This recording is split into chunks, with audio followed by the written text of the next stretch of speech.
I will not make any deals with you. I've resigned.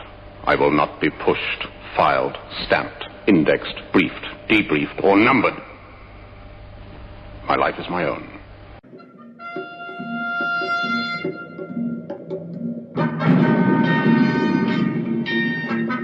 This episode is called "The Power to Tax is the Power to Destroy." What does the Bible say about this subject and taxes in general? I just want to make a disclaimer as I get into this. I'm not saying we shouldn't pay taxes. Even Jesus said, render unto Caesar what is owed Caesar. So I'm not saying that. You do have to be obedient to the law of the land. But we, the people in this country, have the ability through voting, through our representatives, to protest and to say, hey, we don't like the way things are going here. And so I encourage people to step up and do whatever God calls them as an individual to do. And I just pray maybe this subject stirs some of you into action. So without further ado, let's begin in 1 Samuel chapter 8. And I'm going to start in verse 5 to set up the situation here. This is a time in Israel when the people were under a theocracy. They were following Samuel, one of the first prophets that was really a good leader and king without being a king. He heard from God. He explained to the people what God was telling him to do to live moral, proper lives. And the kingdom was actually doing pretty well at this time. It had shaken off some of the Philistine control in this time. Eli, the old priest that had corrupt sons, were passed away by now. Samuel was really a man after God's attention and focus. He was really a strong leader, almost up there with what God would consider David was, a really righteous man. Now Samuel's sons were not that good. They weren't really following after their dad's leadership very well, and they were taking bribes and being pretty corrupt. And so this really is what kind of triggered the people and put the people over the edge, where they didn't want to follow this theocracy anymore.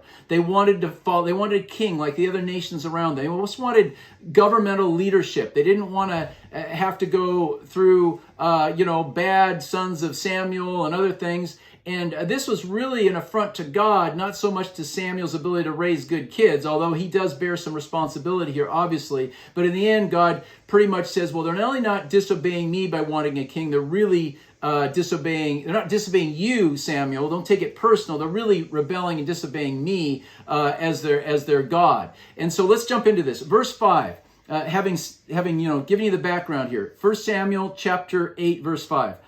And said unto them, Behold, thou art old, the people speaking to Samuel, and thy sons walk not in thy ways. Now make us a king to judge us like all the nations around us.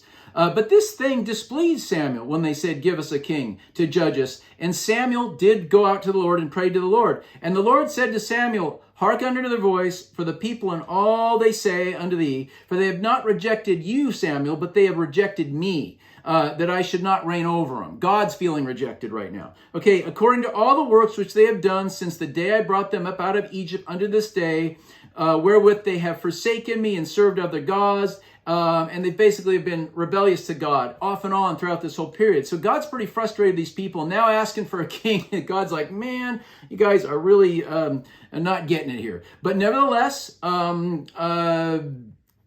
This is what the Spirit of God put in Samuel to explain to the people what to expect out of a king. And this gets us right into the whole taxation thing. So, like Solomon said in the book of Ecclesiastes, there's nothing new under the sun. The same that was happening way back thousands of years ago, we're seeing the same consequences of taxation without representation, etc. in this current time. And so what I'm going to do is I'm going to read these next verses about what it's like to have a government over you. Right now, Samuel's going to read to the people of Israel. So starting in verse 10. And Samuel told all the words of the Lord unto the people that asked him of a king, or for a king. And he said, this will be the manner of the king. And these aren't Samuel's words. This is the inspiration of the Holy Spirit that is speaking through this prophet Samuel, because he was a mighty prophet. So these aren't Samuel's words. These are actually God's words being spoken through his spokesman Samuel. Okay, so verse 11. And he said, This will be the manner of the king that shall reign over you. He will take your sons and appoint them for himself, for his chariots, and to be his horsemen, and some shall run before his chariots. And he will appoint him captains over thousands, and captains over fifties. And he will set them to ear his ground, and to reap his harvest, and to make his instruments of war, and instruments of his chariots. And he will take your daughters to be confessionaries, and to be cooks, and to be bakers. He will take your fields, and your vineyards, and your olive gardens, even the best of them, and give them to his servants. And he will take the tenth of your seed, and of your vineyards, and give to his officers, and to his servants. And he will take your men servants, and your maid servants, and your goodliest young men, and your asses, and put them to his work. He will take the tenth of your sheep, and you shall be his servants. And ye shall cry out in that day, because of your king, which you shall have chosen you, and that the Lord will not hear you in that day. Nevertheless, the people refused to obey the voice of Samuel, and they said, Nay, but we will have a king over us, that we also may be like all the nations, and that our king may judge us and go out before us and fight our battles. And Samuel heard all the words of the people and rehearsed them in the ears of the Lord. Okay, so there you go. So despite the warning, the people still pursued and demanded a king. And this ultimately led to Saul being anointed king over Israel, which proved out to not be ultimately a very good thing until they finally did get a good king named David, who had his problems, but was a man after God's heart and did serve the Lord well. So that's very interesting. Now let's go back, and I'm going to preach and teach this a little bit to you and bring these analogies and these parallels and these similarities into what we're seeing in 2022 right now. And I think you're going to find this interesting. I'm going to bring up some interesting parallels here. So let's go back to verse 11, where it really gets into the details here. And I'm just going to preach these next 7 or 8 verses. And he said, This will be the manner of the king that shall reign over you. He will take your sons and appoint them for himself, for his chariots, and to be his horsemen. And some shall run before his chariots. So that's even speaking of almost conscription into the army, the armed forces of that day. Literally, he'll pick some of the choicest young men, and he will draft them into his military to serve him and his purposes. Verse 12.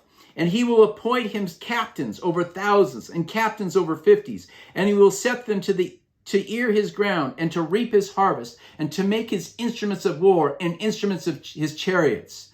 So this is almost a forced conscription, or what modern vernacular, this would be called the draft by the government. And therefore, it's really not a choice. And just so you know, God was never into the whole draft philosophy. First of all, he never wanted anybody under 20 years old to be in the armed forces. He would consider anybody under 20 a youth and was not able to go out to fight. Okay, so there's one thing that's different from our modern times and our modern recruiting things. And the draft was never allowed by God. In fact, he didn't want people that were fearful or worried about their lives even bringing their fear and their anxiety into a battle. In fact, he said, you guys come up and you guys fight this volunteer fight. I want people that have faith and trust God's in this to fight these battles. Now, there were a few times there where end of Judges, where it does look like that, some of the leaders at that time, forced people. They didn't show up, that he'd burn their houses down or whatever. So there was a little bit of forced conscription, but that didn't come from God. That was their dysfunctional time in Judges, their judgment. That wasn't God. Originally, God, said, anybody under 20? No, not in the military. And if you fight a battle for me, I want people that have faith and not fearful. Mike Show, thank you for joining us. If you like this teaching, please consider donating by clicking on the PayPal link in the description area of this video. If you would like to contact me directly, you may email me at thecaptainmikeshow@yahoo.com.